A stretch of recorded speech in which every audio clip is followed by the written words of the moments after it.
On a night in the land of the East, when the world seemed to move as it always had, a star rose in an unusual way. Its light did not merely pierce the darkness of the sky. It stirred the hearts of those who understood signs. The star did not simply shine, it guided. 3 Magi set out from their homeland. They were men of learning, readers of the heavens, interpreters of ancient prophecies. Their journey was long and silent, yet conviction kept their steps steady. Melchior, the eldest, carried gold, a precious metal long associated with power and kingship. Balthazar carried frankincense, a fragrance that rose toward the divine. Gaspar carried myrrh, bitter in scent, bound to mourning and death. As they traveled, Melchior's attention was drawn to the vessel of myrrh in Gaspar's hands. "I understand gold and frankincense," Melchior said quietly. "But myrrh is rarely brought to welcome a birth." Balthazar added thoughtfully, "Myrrh is usually prepared for the final farewell, not for the beginning of life." Gaspar was not offended.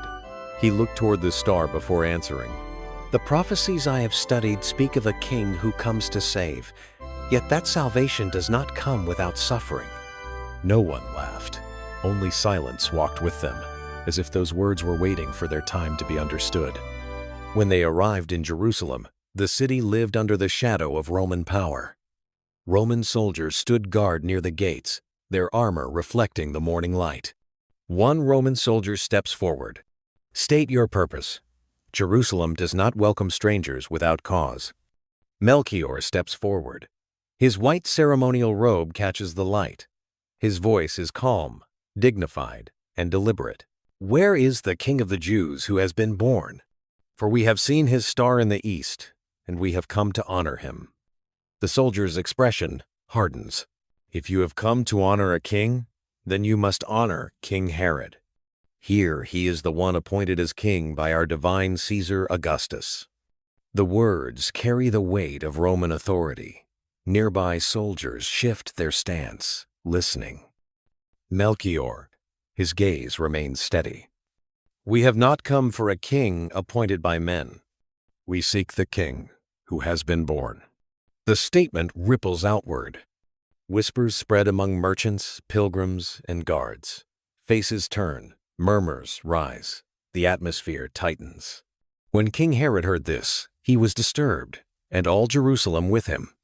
The Magi were brought before him.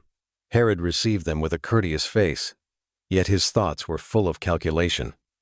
He summoned the chief priests and teachers of the law and asked them where the Messiah was to be born.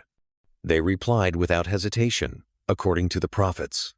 "In Bethlehem, in Judea," they replied, "for this is what the prophet has written. But you, Bethlehem, in the land of Judah, are by no means least among the rulers of Judah. For out of you will come a ruler, who will shepherd my people Israel." Then Herod called the Magi secretly and found out from them the exact time the star had appeared. He sent them to Bethlehem and said, "Go and search carefully for the child. As soon as you find him, report to me, so that I too may go and worship him." His words sounded devout, but his heart was not true. The Magi left Jerusalem. As soon as they stepped outside the city, the star appeared again, until it stopped over the place where the child was.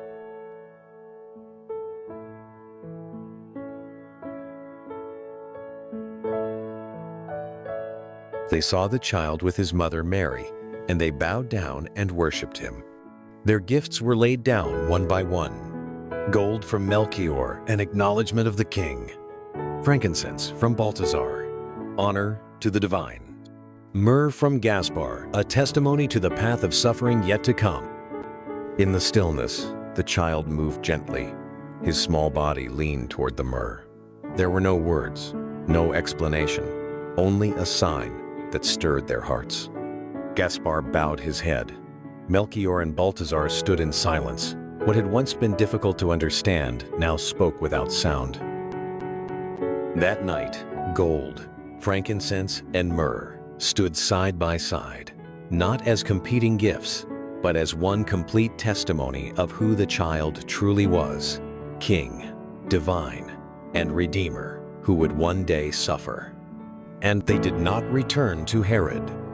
And having been warned in a dream not to go back to Herod, they returned to their country by another route. The star slowly faded, but the light they had encountered never did.